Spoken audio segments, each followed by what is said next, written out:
Hello, and welcome to another episode of A Lil Spooky. This is the show where we talk about things that spook us just a little bit, like cryptids, urban legends, conspiracy theories, aliens, or that mysterious bruise you found on your leg when you woke up this morning. Where did it come from? How did it get there? My name's Colleen. My name's Everett. Anytime you say, where did it come from? I just thought you were going to finish Cotton Eye Joe. Where did it come from? Cotton Eye Joe. Hey, so before I start this episode, I want to give a shout out to our listener and Patreon subscriber, Semantics. Also, our Discord moderator. One of our Discord moderators. We just wanted to shout out, say thank you for joining the Patreon. Yeah, thank you for supporting us and the rest of the shows on NerdSloth. If that's something that you would be able and willing to do, we would always love to talk to you on Discord. Links are on nerdsloth.com and all over the social medias as well. And if you would consider, if able to, you can always support NerdSloth directly through Patreon too. Yeah. So thanks, Semantics. Yeah, thank you. Also, I love your name. Yeah. As a linguist myself, I love a good semantics pun. And for those that aren't reading his name, it's Semantics, like with the spaces involved. Yes. So it's just semantics. I like it. Anyways, thanks, dude. Yeah. Well, Colleen, this week, what's new? What's popping? What's dropping? Not much, yo. I just wanted to say I'm in the middle of this show that just popped up on Netflix that I had no knowledge of beforehand, called Archive 81. Apparently it's based off of a podcast. Also a podcast I'm not familiar with, but I'm digging it. Yeah, this turd started the series after I went to bed one day. So now I can't ever catch up because I always go to bed before him. And that's how you win. Yeah. You have to stay ahead of the game. I can't help it that I like to sleep at least 6 hours a night. The only reason I wanted to bring it up is because I've been for those that don't know what the show is, it's like there's the main character's like trying to solve a conspiracy, right? Like that's kind of, I'm not going to do anything spoiler-wise beyond. You've watched it without me. I'm not going to say anything beyond that to avoid spoilers. But the reason that I bring it up is because I've been in this mindset of more so than usual about conspiracies and what's really happening. What's the truth? That's how I feel all the time. So today's episode is going to be in that mindset. Yes, queen. Everett hates it when I say that. You should see the disgusted look on his face. All right, so today we are going to talk about one of the earliest internet conspiracy theories. Now, this came about in the 90s at the birth of the internet, and obviously in this time period, the internet was not as sophisticated as it is today. So this conspiracy was given life on general message boards. If I could say something, I feel like the internet has gotten steadily less sophisticated over time in terms of content. Okay, true. But I'm just thinking the tools that are available to us now, yes, with being able to, I forget what it's called, but there's this website where you can backdate how the internet looked. Right. Is that the Wayback Machine? Yeah, the Wayback Machine. Yeah. That's it. So from my understanding, a lot of the information isn't even available on the Wayback Machine, either because it was dated before that was even recording data, or it's just lost to time and there's no actual records of a lot of this. Sure. But luckily, a lot of the victim's family in this case has a similar mindset and belief to a lot of these people that were theorizing on the internet. Okay. So we're going to be hearing from them directly. We're going to have a lot of quotes from family and friends in this episode. We have a good idea of what probably happened, but we theorize on other possibilities. So what we're talking about today, the subject is the death of Philip Taylor Kramer. Do you know who that is? No, but this sounds like a mix between a conspiracy and true crime, and those are my two favorite things ever. I wouldn't even say it's true crime because there's not even necessarily a crime involved. What? We'll talk about it. All so, right. Philip Taylor Kramer was born in 1952 in Youngstown, Ohio. His father was a professor of electrical engineering, and he grew up with an interest in math and science. It was recorded that he won his high school science fair by developing a laser that was strong enough to pop a balloon. What the fuck? Now, obviously, today, that's like not super impressive, but back then... High school me could not have created a laser that will pop anything. And that was in the 60s. So nice, like very, very tacky. Yeah. In 1974, Kramer joined the band Iron Butterfly at the age of 22. Do you know Iron Butterfly? It sounds vaguely familiar for some reason. So should I have heard of it? I think you will in a moment. He joined the band after the height of their popularity. Iron Butterfly was originally formed in 1966, and their most popular single was released in 1968, Inagata Davida. Inagata Davida, baby. Yes. So the band broke up in 1971 due to a disagreement within the band, and formed under new members in 1974, bringing Kramer on as the bassist. So did they just like not like their old bassist? They were like, hey, we're breaking up, and then like went to somebody else's house and they were like, we're just going to rename ourselves. So the history of the band isn't like crucial to this story, but I did read the entire Wikipedia page of Iron Butterfly, and it seems like this band broke up dozens of times over the course of the years. Yeah, but all of those bands did. I mean, But the important thing to note, though, is when Kramer joined in 1974, I think like half of the original members had already left. Okay. So he was obviously replacing someone along with one other person, too, who we will be talking about. Okay. So during Kramer's time with Iron Butterfly, they recorded 2 albums that were both released in 1975, Scorching Beauty and Sun and Steel. The new albums did not sell very well, and due to the poor sales and poor management, Iron Butterfly began to fizzle out. Kramer played in side projects for a few more years with bandmate Ron Bushy until he decided to end his career as a musician. And Ron Bushy, I believe, he was definitely not an original member of this band. I'm not sure if he joined in at the same time as Kramer, but I know they did stay close and they were friends even after he left the band. Okay. So after leaving the band, Philip Taylor Kramer reportedly dropped the Philip from his name from that point onward. The reason I want to even bring that up is because I might say Taylor for a few times from here on out, and that's because he did drop the name Philip. Who drops their first name? I don't know. Yeah, it's just his choice. How old is he about at this time? Well, he was 22 when he joined, and that was in 74. So when he left, it was around 79. Oh, okay. So he'd be in his mid-20s. Got it. I guess Paul McCartney was actually James Paul McCartney. You just want to avoid 3 names, because that's what... That's true. That's what, definitely all the assassins. Yeah, I was going to say that's names. what presidential assassins have. So after he dropped the Philip, he was Taylor Kramer, and he decided he wanted to go back to school because he had that interest in math and science, if you remember. Good on ya, Taylor. After being a somewhat successful musician, he earned his degree in aerospace engineering. Damn. Which led to a job working for a contractor of the United States Department of Defense as an engineering specialist. His first job was working on the MX missile guidance system, which was originally started in 1985 as an experimental missile project that led to the development of the LGM-118 Peacekeeper, which is a specific type of ICBM, or intercontinental ballistic missile. So obviously that's like very highbrow stuff. Yeah, he's an intelligent man. I feel like there's a lot of musicians like that. Wasn't there one of the members of Queen? Didn't he do rocket science? Maybe. I don't know much other than what's generally known about Freddie Mercury. Yeah, I only know a little bit about Freddie Mercury. Oh, in terms of Queen. Yes. Right. Okay. I'm all about Iron Butterfly. All right, now. I feel you. So after his time on that project, working on that ICBM, he moved out of that industry and into the computer industry, and he was working on advanced communications, fractal compression, and facial recognition. So in 1990, Kramer combined his background in computers and his connections in the music industry. He co-founded Total Multimedia Inc. with Randy Jackson, brother of Michael Jackson. Not the one from American Idol, but the one from Jackson 5. I'm not feeling it, dog. So the goal of this company was to develop more efficient data compression techniques for CD-ROMs. In 1992, Total Multimedia Inc. claimed to have been the first to develop a compression capable of putting a full motion video on a single speed CD.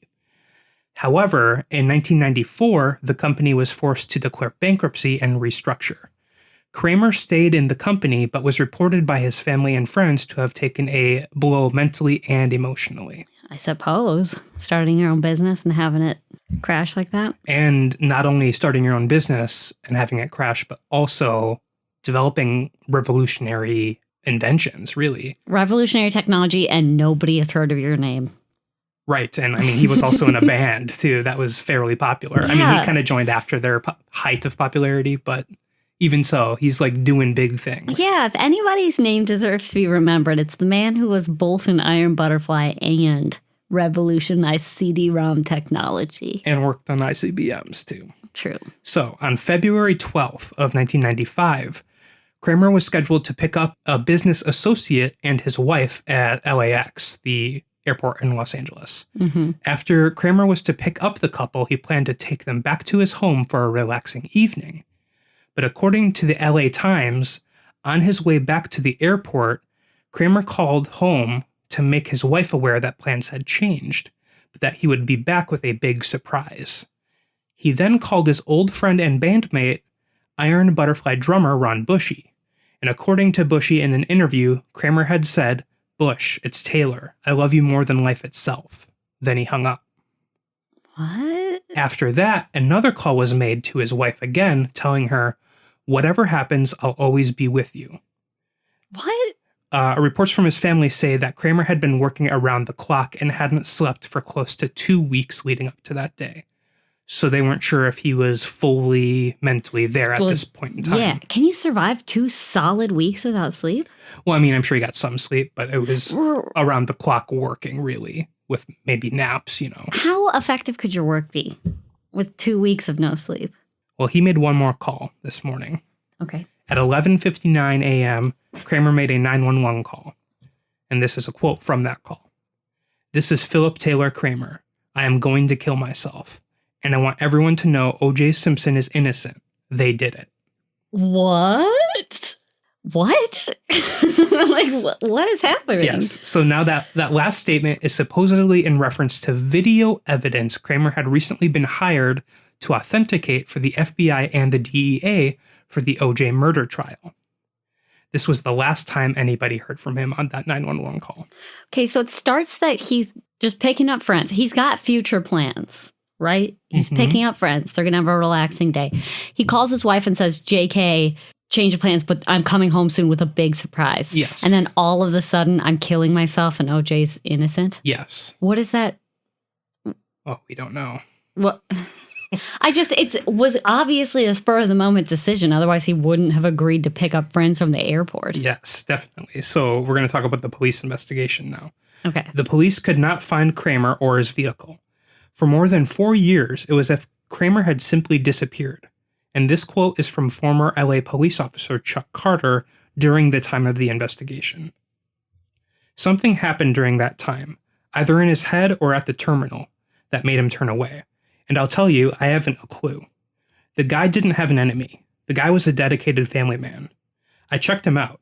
Whatever happened in his head while at the airport, or whatever happened right in the airport, I've got a feeling we'll learn from Kramer himself." My first assumption would be that he's dead. Why would the police be like, "Well, we'll hear it from Kramer himself"? 4 years after his disappearance, on May 29th, 1999, Kramer's 1993 Ford Aerostar van was found at the bottom of a Malibu ravine by hikers. This ravine was about 1.5 miles east of the Pacific Coast Highway, which is where the 911 call was located from, or triangulated to have come from. Sure. And he did call on his cell phone. He had a cell phone at the time, too, in Well, a 1995. man that high-tech should have a cell phone in 1999. 95. This is 99 now, 4 years later. Right. His remains were found inside the vehicle and later identified through dental records. Okay, so they did find him. Yes. His death was ultimately ruled a probable suicide by authorities, likely due to what he had said on the 911 call, although the remains were skeletal at this point. Sure. So they couldn't really do an autopsy at this point. Right, but it's a fair assumption, especially where they found his body in a car at the bottom of a ravine. Mm-hmm. I mean, Unless someone put it there. Yes, I would investigate it, but I mean, to me, that kind of seems to line up. True. And O.J. Simpson, how did he weasel his way in here? Okay. So Kramer's family had doubts to the actual events that occurred, and they didn't agree with the finding that it was a probable suicide. Okay. Kramer's sister said in an interview with VH1, "My brother would not have left his family." His wife told the LA Times that Kramer would never, for any reason or under any circumstances, allow himself to completely abandon the family he loves more than life itself. Mm-hmm. Now, Kramer had reportedly been working on a revolutionary method of transporting information and matter through space, and his father remained unconvinced his death was a suicide. Taylor's father said, "Taylor had told me a long time before there were people giving him problems. They wanted what he was doing, and several of them had threatened him. He told me, if I ever say I'm going to kill myself, don't you believe it. I'm going to be needing help." Okay, that's a red flag. Yes. Right there. I do see where the police would be coming from at the time if you don't know the person specifically. And the evidence that you laid out originally was presented to me as a police officer. I would also go probable suicide if I hadn't investigated and talked to the family. Now, the family would obviously know him the best, but Now, I'm not going to comment on like the quality of the police work that the LAPD is known for. But I will say his body or his remains were not found until 4 years after his disappearance. Yeah. So they were, I can assume, especially right after his disappearance, they were investigating for potential suspects. Sure. So right, if you hadn't found his body, you could assume. Right. Or like, even if he did kill himself, what if he was like suicided? You know what I mean? We'll definitely talk about it. But what I'm trying to say, though, is they had 4 years to investigate for a potential person that was asking for a hit or an actual murder suspect. They were aware, or they were made aware of the work he was doing. They were, talking to possible suspects or people of interest, and they didn't charge anyone with anything. Sure. So it was ruled a probable suicide regardless. Right. I feel like that's an easy out then. If True. You've been doing an investigation, got nowhere, and then we're like, well, probable suicide. Yeah, and his body or his remains were found not very far from where he made the 911 call in which he said he was going to kill himself. Yeah, why wouldn't that be like one of the first places you look? Around where he made the call. Apparently the ravine was very deep. Yeah, I mean, I guess I can't comment on that. I don't know how difficult it is to search ravines. So in November of 1995, still some time before Kramer's remains were discovered, his disappearance was covered on an episode of Unsolved Mysteries. According to their coverage, Kramer's wife Jennifer reported that for several weeks prior to his disappearance, he had been deeply involved in his work. He had made a breakthrough in his facial recognition program and had developed a system that could spot a missing child in a crowd of thousands after giving the program a picture of a small piece of the child's face. Damn. I mean, scary, but also amazing. Impressive, yeah, yes. Impressive. So the search supposedly only took a fraction of a second after putting the picture in the program. In 1995? Mm-hmm. And Kramer was able to create this program by using theories on data compression that were made by his own father several decades earlier. The two of them, Kramer and his father, believed that they had made an important mathematical discovery that could allow information to travel faster than the speed of light. According to Kramer's sister, Kathy, he was very excited that they had made this discovery, that they were going to help people. She believed that the discovery was in fact real. However, she also believes the excitement of the discovery definitely overwhelmed him. Sure. I mean, you don't know the probable consequence. Any technology that can be used for good can also be used for evil. Now, let's kind of summarize what was happening before his disappearance, if we're to believe all of this information coming from several different people in his life. Mm-hmm. So he came up with that facial recognition program and was working on that. Mm-hmm. He apparently made that discovery with his father about a data compression theory that allowed things to be transported faster than the speed of light. Mm-hmm. He also was working on the video evidence for the OJ trial. What a weird conglomeration. Which was, of course, as I'm sure most of our listeners know, at that point in time, the most nationally covered crime/trial of all time. Right. So 3 huge things were happening in his life leading up to his disappearance. Yeah, that's a lot. That is a whole lot. And even if it was just one, if it was just the OJ trial, video evidence, which he was analyzing and timestamping and doing a bunch of other stuff, like he was authenticating video evidence. Even if he was just doing that, think of how much pressure and stress that would be for a trial that huge. But then he's also doing other stuff too. Yeah. If we have any mental health professionals listening to this, one of the things that I was thinking earlier was mental break. Like, because there are people that everybody would say they would never do this. They've always been perfectly normal.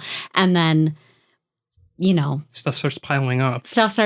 Piling up. Or even maybe they had some like latent mental illness that like all of a sudden kicks in. And that's been known to happen. So has it happened that it's that sudden in a matter of... Well, I think we're going to talk about a lot of that in a little bit too, but that is a lot to happen all at once too. So it could have just been stress-induced too. Right, but let's talk about some theories now.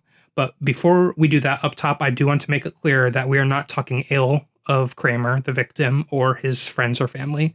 The only reason I even feel comfortable talking about this case in general is because much of Taylor Kramer's family believes that there is a lot more to the story and that foul play may have been involved.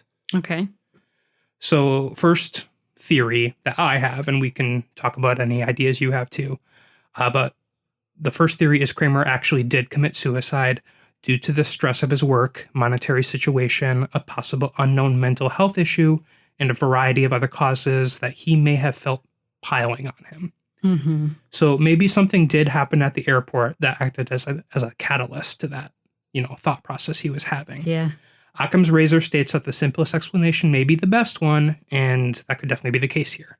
He did in fact say on the 911 call that he was going to kill himself, and his loved ones, choose to take him, whether at his word or by the word of his father, saying, if I ever say I'm going to kill myself, that means I'm not going to. Yes means no. Do you have any information about the kinds of threats he was receiving? You mentioned previously that he was getting threats. That's just the statement his father made. But did he never expanded on it. And what were the threats for exactly? I think it was related to the discovery they had made. And so they must have been, it wasn't a secret then. I don't know how much of a secret it was. And I will say too, even if it was true, nothing came of it because we can't transport anything close to the speed of light now. Well, now I'm interested because who would have been threatening him? Like a government? The U.S. government? The Russian government? That's my next theory. So, was Kramer murdered? Was he murdered by a rival competitor? Possibly a hit that was ordered by a government agency? So we have several sources claiming that Kramer was working on revolutionary ideas. If the descriptions of his work were accurate, his mathematical theories were so controversial that they actually disputed Einstein's theory of relativity. If Kramer had actually developed a new advanced mathematical theory and data compression, it would be extremely valuable. So maybe a competitor wanted to get a hold of it, or maybe the FBI or CIA wanted to make sure no one else had access to that technology because it would be extremely powerful. Mm-hmm. Another possible idea behind government involvement is Kramer's role in the O.J. Simpson trial. If we are to believe what Kramer said on the 911 call, O.J. Simpson is innocent, and Kramer came to that conclusion based on his analysis of the video footage. So is it possible that someone wanted a guilty verdict in the trial and Kramer was standing in the way of that outcome? Obviously, we know in hindsight, O.J. was found innocent, but maybe someone was gunning for a guilty verdict in order to try and possibly protect someone in the LAPD or they just wanted him behind bars for an unknown reason. Don't know, but it was a national sensation. There's a variety of scandals here, potential scandals. But kind of going off of that, there are also some, especially in Kramer's family, that believed he was kidnapped, much for a lot of the reasons we already just talked about. Similar reasons he was just kidnapped instead of being murdered. And then was subsequently pushed off a ravine in his car. Before I even get to that, they think that he had developed some sort of amnesia that was brought on by the stress of his work. But the reason that people believe this is because there were several supposed sightings of Kramer following the episode of Unsolved Mysteries discussing his disappearance. So after his image was put on national TV, they were getting in calls saying, hey, we saw him there, we saw him there. Now, obviously, I don't think so. I think it's because bringing that kind of attention, right? And it is such a fascinating story.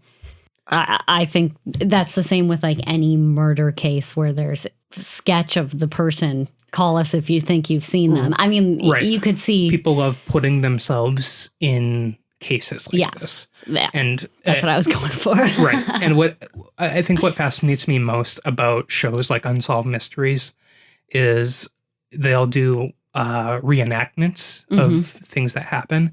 And the actors that play the characters in those reenactments will be just living their life. And someone will call in saying, hey, we saw the killer. And it was just the actor that played the killer that only vaguely resembles the actual suspect. Yeah.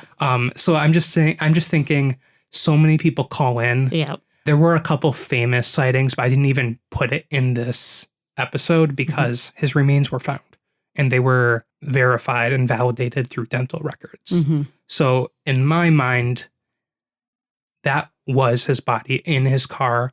Now you can question whether he put himself in that ravine or if someone else did, or maybe even post-mortem put him in there. I don't know, but I think that is him, and it's not like he's still out there to this day with amnesia.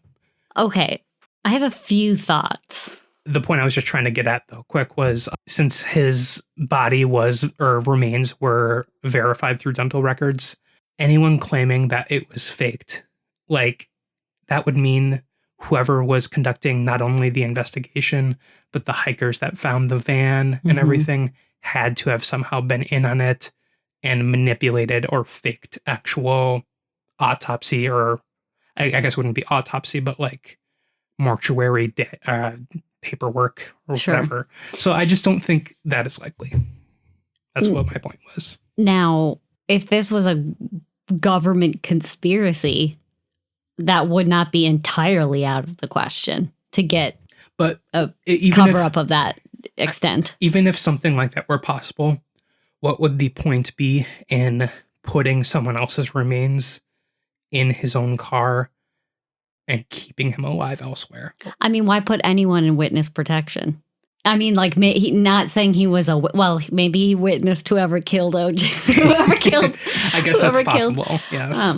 OJ's wife. The actual perpetrator that was definitely not OJ, super not OJ at all. Right. So maybe he was put in witness protection. Or maybe if he was on the verge of some incredible breakthrough, as you described, it's possible he was in danger of being taken out, kidnapped, enslaved by foreign governments, and maybe the American government was like, nope, we're locking this down. We're faking your death. I mean, it's unlikely. I'm trying to. Governments, whether it be the U.S. government or, Russia or any foreign government, they've done shadier things in the past for sure. Right. So I guess that's not out of the realm of possibility. And I will say, too, that technology, if it were something that's possible and he was actually on the verge of developing, I'm sure the government would step in as soon as they got wind of it. Yes. So it's kind of reminding me of Andrew Basiago from last week. That sort of technology, it would like upend the entire American culture eventually, or world culture. It would culture. You know what I mean? Upend the paradigm of like current scientific theory, because it would totally disprove Einstein's theory of relativity too. Right. So, I mean, and the things you could do with it would completely disrupt the status quo. Now, I mean, like, we know that there are corporations in the U.S. that lobby things as simple as making taxes easier, because we've got H&R Block that wants taxes to remain difficult, so people pay them to do their taxes. It's like $1 billion industry. Right. Maybe he was in danger both from the outside and the inside. Maybe there were other governments that had heard of what he was planning, or maybe there were corporations that would become obsolete that were like, this is not going to stand. Yeah, and I don't even know what would be applicable like in everyday life from his discovery, because when they said putting information and matter through space travel, like not outer space travel, but like travel through space faster than the speed of light. So I don't know if that would be limited to like data, digital stuff, or if you could actually move an object through space. I don't know. But even if you think about it, even if he came up with just like the seed of the idea, other people would take it and it would eventually grow into teleportation, advanced technology. Yeah. Well, I mean, maybe teleportation. I don't know. We don't have that technology or information about it. But I mean, the start of an idea is just as valuable as the end product. Because think of if we did know how to move things at the speed of light, where we would be today. Maybe Andrew Basiago was right. Maybe Barack Obama was on Mars. Maybe. You never know. So this whole theory, it's not like there's one specific idea of what happened to Kramer. It's more of like something happened to him. And it's a lot like this whole current thing we've been doing with the past couple of years. Epstein didn't kill himself. It's kind of the same idea of he knows too much, so someone had him kill himself. Or pretended to be killed. Right. Now is working for someone somewhere. Maybe he's working for the government. Maybe we have all of this technology figured out now, but it is in the annals of Area 51. Yeah, maybe. But at the same time, if I can, hear current senators' stances on like current events, it would be astounding if they had this technology and weren't doing anything with it, because they currently definitely don't seem like they know anything. Yeah, so, well, it's all a front. It's a dog and pony show. Yeah, I don't know. This is fascinating. Even if we go with the mundane answer, quote unquote mundane answer, that it was a stress break and he killed himself. Right. That in itself is fascinating / horrifying, because clearly it happened. I mean, the stress may have been building on him and building on him and building on him over time, but clearly he was perfectly fine when he left to pick up his friends. He must have been fine when he was going to the airport. And then all of a sudden, bam, something happens. Right. And then he made all those phone calls. Yes. And he's like, I know I'm going to die.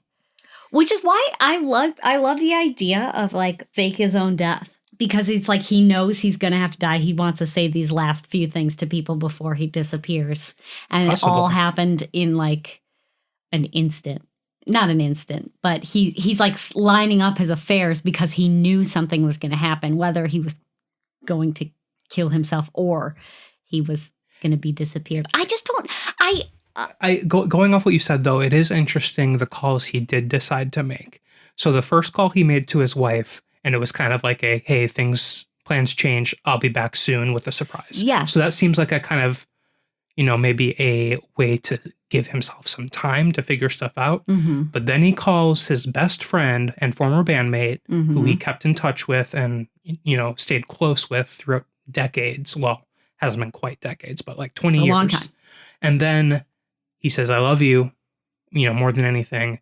Then he calls his wife again and says bye, basically. Yeah. So it is weird that he made the choice to try and save himself some time. So maybe he was, or possibly save himself some time, or make her feel like he wasn't actually leaving. Maybe he was still trying to figure something out, but then decided to call her back. So I don't know. Right. Or maybe he saw someone following him and they drove him off the cliff or something. I don't know. And it was what, 5 years? 4 years till they found his body? Mm-hmm. So, like, how much evidence can you glean from that? The only evidence I saw when doing this research was a picture of the van, which seemed to actually be in fairly decent shape, at least looking at the paint. Mm-hmm. Like it hadn't completely rusted out or anything. I mean, Sure. obviously, I don't think it was drivable after going down a ravine. Yeah. But I didn't see any like pictures of the remains or anything. But I'm pretty sure it was entirely skeletal, so they Sure. couldn't really do, any research beyond fractures to bone. Right. But you can do some research into like angle of the car off the cliff, how far away it was from but right. After 4 years, though, a lot of that's out the window because of erosion and exactly other things that may have fallen on top of the trail that the van took. Mm-hmm. So this one is going to keep me up at night.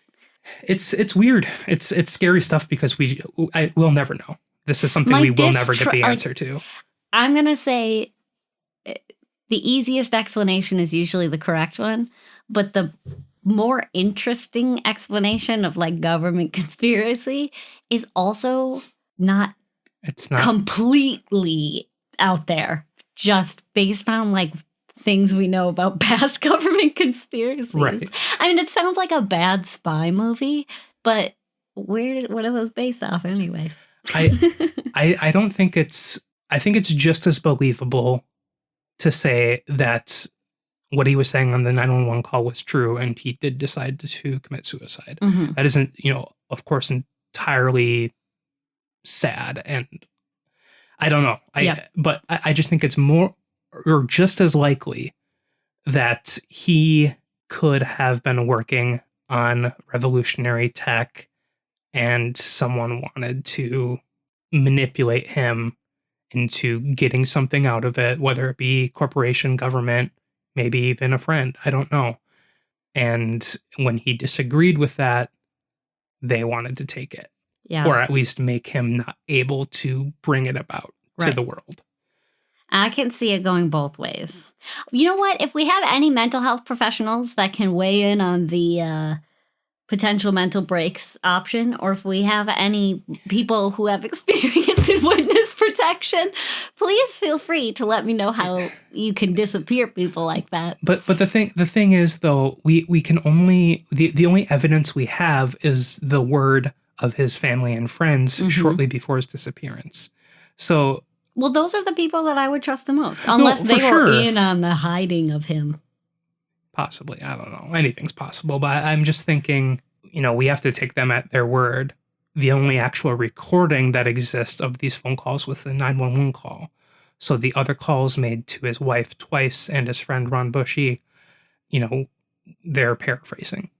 The tone of voice could have been a majorly important part of a potential investigation. Maybe he was trying to use code words if it was something about him being followed or something. But to me, if you were a family member or his best friend and you were that close to him, you would know his expressions, tone of voice. I mean, he may be saying something that doesn't really make sense to you, but if anybody is going to pick up on tones and inflections, it's going to be the wife and the best friend, don't you think? But both of them did say he did sound weird, and they attributed it to the huge amount of stress he had been through the 2 weeks prior to his disappearance. Right. So I'm just saying we don't have any recordings of those calls, and this is just something we'll never know. I hate that. I hate that we are never going to know. You know what? I'm going to make a prediction that in 2035, he's going to come back out and say, we can teleport now. Andrew Basiago was right. I created the time machine. He's going to be the VP candidate with Basiago. Yes. That would be very nice, especially for his friends and family if he came back. But I will say I think they have moved on. Ron Bushy actually, unfortunately, passed in August of last year as well. So, I mean, because this was, almost 30 years ago now. That story is bonkers. But that's all I got for this story. Jesus. Let us know for our listeners, let us know what you think of this, any theories you have. Yeah, send us your theories. I legitimately want to know what you think. We'll plug the email in a little bit, but if you do want to join our Discord and, talk to us there too, we have other people talking about our episodes every week as well. You can interact with the community as well as the moderators and show hosts of other NerdSloth shows as well. Yeah, so check that out. Yeah. In the meantime, I've got some 2022 predictions for you. Now, this article is a little less than a month old. I should have brought this out earlier in January, but bringing it out now. Okay. There is a visually impaired psychic in Bulgaria named Baba Vanga. Okay. And she's also known as the Nostradamus of the Balkans. Is that self-appointed title or is she famous? That's a good question. I just want to know her track record for her. Okay, well, here's the thing. Apparently, she's had a bunch of predictions that have translated into real-life events, i.e. 9/11, Brexit, ISIS. And she died in 1996, but she made yearly predictions until 5079. That's a lot of work. Yes. Like just even if you're just kind of... It may may not have been for every year, but she has predictions going up till 5079. Wow. She potentially has like one for 2022 and then not another one till like 3100. And then sure. Sure. But these predictions you're about to read through are definitely written for 2022. These are several predictions for 2022, and these are just a few predictions. And I'm going to give you my thoughts about them. Okay. After I read them. Okay. But I am going to say she died in 1996. So she does not necessarily... The world context has definitely changed in the past 2 years. So she did not have prior knowledge of that. Or she did, because she was psychic. Even though she should have, according to her. But here are the predictions for 2022. A new virus.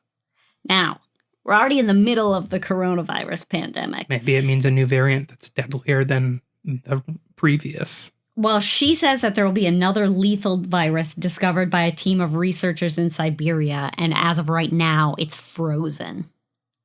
You know what? That's weird. That's weird that you say that because there has, I don't know if it was in Siberia, but there has been talk in the past couple of years of people digging into ice where they shouldn't in Antarctica, which is much like The Thing, the movie The Thing. Yeah. But also happening in like Greenland and stuff too. Yeah.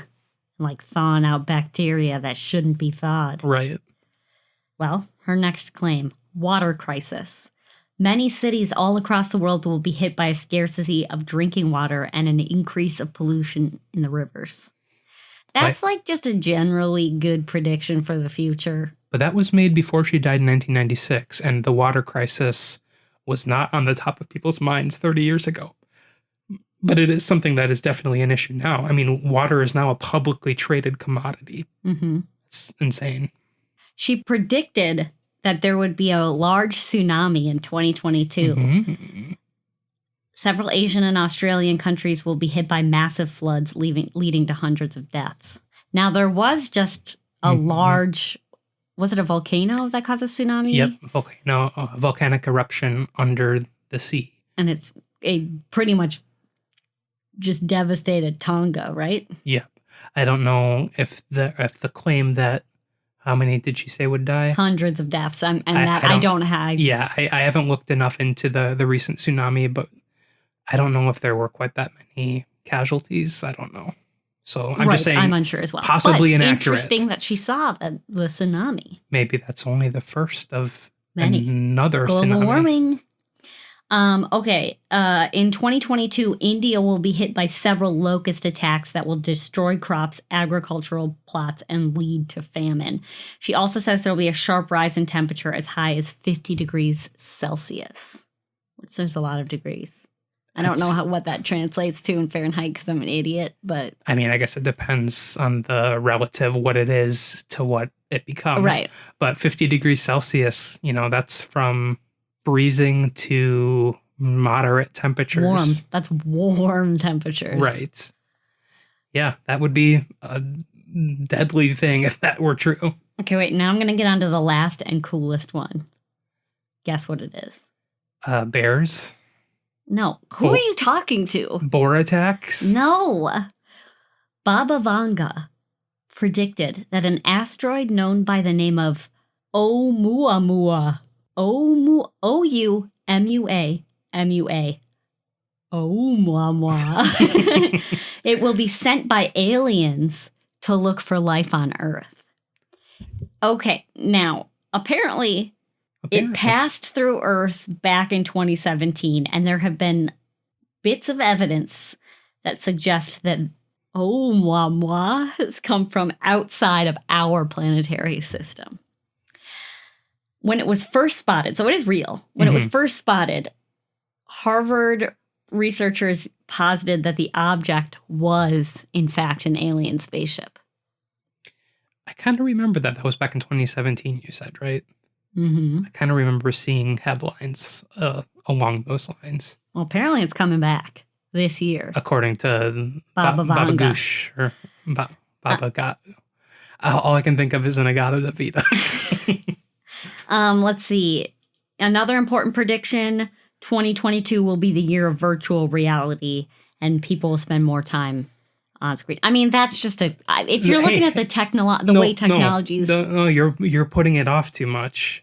This is the year that the metaverse is becoming a thing, and it's supposed to take off for businesses. I suppose. And be the new Facebook, but it's going to be virtual. So, hey, maybe that's what she saw. Now, it sounds like you are a believer in Baba Vanga. Not so much with the second to last one you had said about the asteroid. Only because... But don't you think the other ones... they're very general. Yes, virus. Actually, the temperature rise seems impossible to me, even with global warming. Yeah.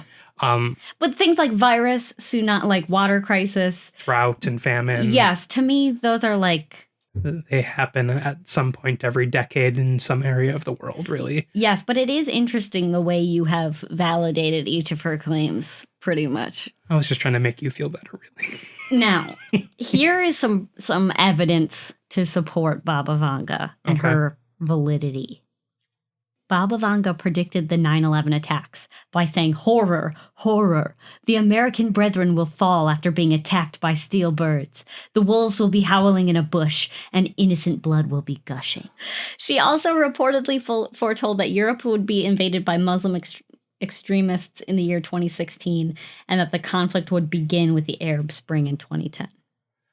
Wait, what was that an issue in 2016 with like Islam invading Europe? I mean, Arab Spring, sure. I guess maybe she could have predicted that because that was a huge deal back in 2010 or 2012, whenever that happened.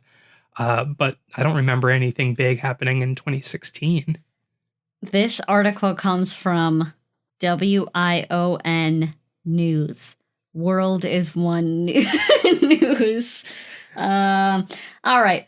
Well, it's an Indian conglomerate holding company and corporate promoter headquartered in India. The company has business interests in mass media. Look, just believe Baba Vanga. She's dead. I don't believe her. What does being dead have to do with anything? Because she can't back up her claims. Well, that's why they're called predictions, you turd. Anyways. Burp. That's what I say to that. Well, we'll see by the end of the year if India has been devastated by locusts. And famine and 50-degree Celsius famine, increase. 50 degrees. There's another deadly virus that spreads around. And if there's a spaceship that comes to Earth. Though, you know what? The government might cover that one up, so we might never hear about that one. True. But the tsunami thing, I'm not going to give that to her.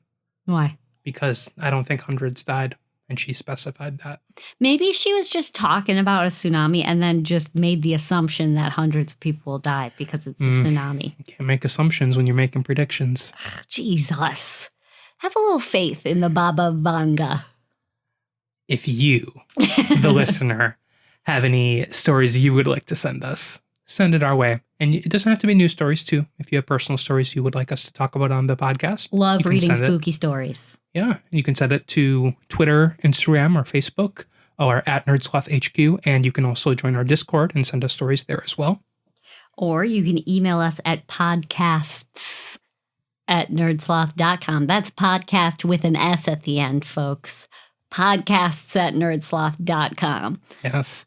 And we said this at the top of the episode too, but since we've never really plugged it, if you would like to support us and you have the means to do so, we do have a Patreon, and you can go to NerdSloth.com, go to the community section, and information would be there. Any contribution we would greatly appreciate, but definitely don't feel like you have to. And shout out to Semantics. Yeah. I love you, bud. Yep. All right. Well, we will catch y'all next week. Yeah. Love you. Bye. Love you. Bye.